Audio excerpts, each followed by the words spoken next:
Hinadlangan ng baha ang pagsundo ng bridal car sa isang babaeng ikakasal. Mabuti na lang may naparaang jeep.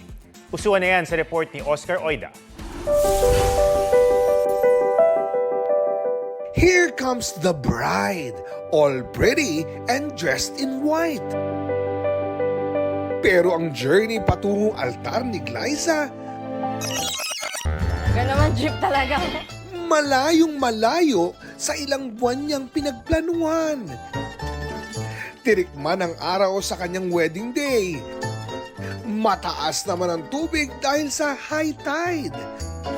Ang bridal car na susundo sana sa bride, napaatras sa takot na malubog sa baha. Ang event coordinator to the rescue at pumara ng bakanting pampasaherong jeep. At the moment, nasa jeep ako. Instead of bridal car, bridal jeep. Lumaki naman po ako na commuter, so sabi ko wala naman pong problema kung jeep. Ang groom na si John Lester napangiti nang makita ang kanyang bride sakay ng jeep. Sa araw na yon, hindi lang baha sa labas ang umapaw, kundi pag-iibigan sa loob ng simbahan.